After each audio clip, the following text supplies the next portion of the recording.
सन 1970 का दौर था, जब गांवों में कच्ची सड़कें होती थीं, बैलगाड़ियों की आवाज़ गूंजती थी और रात में लोग लालटेन जलाकर चौपाल में बैठा करते थे।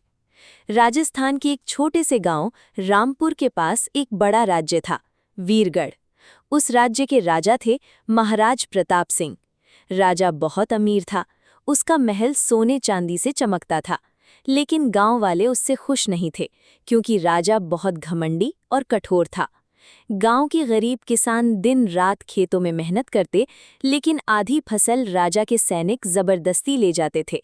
गांव में एक बूढ़ा आदमी रहता था, बाबा हरिराम।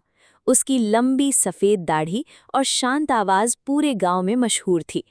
बाबा हमेशा कहते थे, जिस राजा के दिल में दया नहीं होती, उसका राज ज्यादा दिन नहीं चलता। लेकिन लोग डर के मारे कुछ नहीं बोलते थे। एक दिन राजा ने पूरे गांव में ऐलान करवाया, कल महल में बड़ा उत्सव होगा, हर गांव वाला राजा के लिए उपहार लेकर आएगा। पूरा गांव परेशान हो गया, किसी के पास खाने को अनाज नहीं था, उपहार कहाँ से लाते।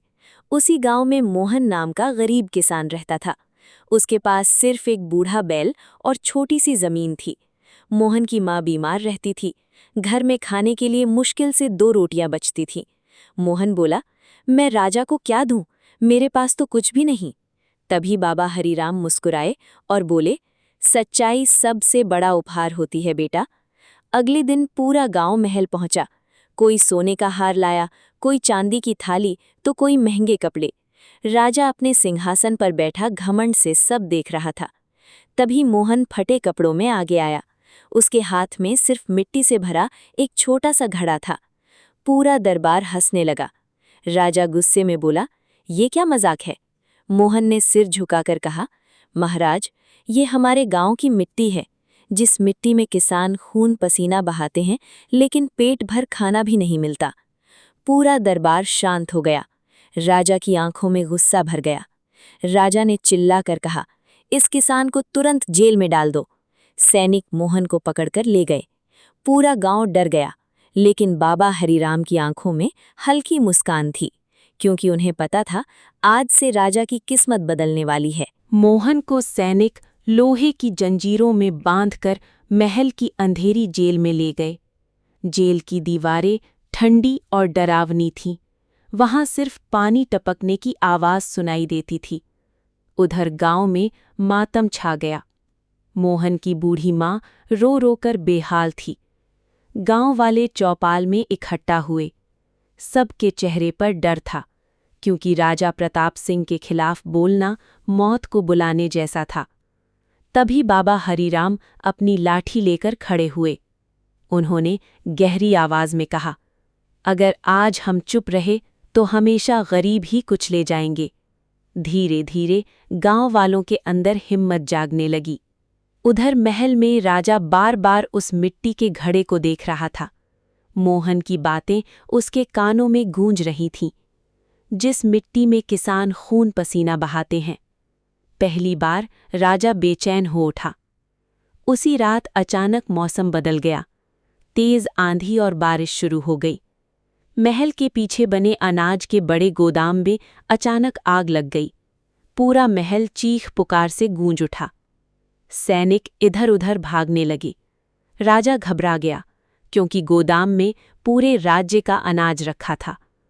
तभी गांव वाले मशालें और पानी की बाल्टियां लेकर महल पहुंच गए। राजा हैरान रह गया। जिन लोगों को उसने हमेशा दुख दिया, वही लोग उसका महल बचाने आए थे। मोहन भी जेल की सलाखें तोड़कर बाहर आया और आग बुझाने लगा। उसके हाथ जल गए, लेकिन वो रुका नहीं। काफी देर बाद आग बुझ गई। पूरा महल धुएं से भर चुका था। राजा धीरे धीरे मोहन के पास आया। उसने पहली बार नर्म आवाज में पूछा, तुमने मेरी मदद क्यों की? मोहन मुस्कुराया और बोला, क्योंकि ये राज्य सिर्फ आपका नहीं, हमारा भी है महाराज। राजा की आंखें झुक गईं। उसे पहली बार एहसास हुआ कि असली ताकत सोने के सिंहासन में नहीं, बल्कि जनता के भरोसे में होती है। आग बुझने के बाद पूरा महल शांत हो गया।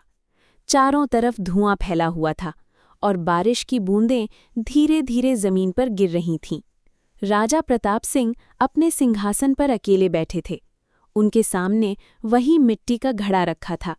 उस रात राजा को नींद नहीं आई। उन्हें पहली बार एहसास हुआ कि उनकी जनता डर में जी रही है। गरीब किसान दिन रात मेहनत करते हैं, फिर भी भूखे सोते हैं।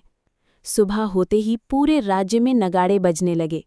जय। सभी गांव वाले तुरंत महल के सामने इकट्ठा हों। पूरा गांव डरते डरते महल पहुंचा। सबको लगा शायद राजा अब और बड़ी सजा देगा। मोहन भी अपनी बूढ़ी मां के साथ वहां खड़ा था। तभी राजा प्रताप सिंह धीरे धीरे सिंहासन से उठे।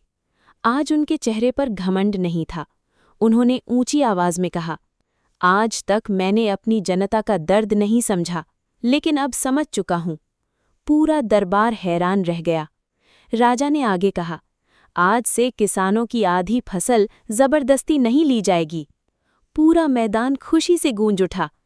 और जिन गरीब परिवारों के पास खाना नहीं है, उन्हें महल से अनाज दिया जाएगा।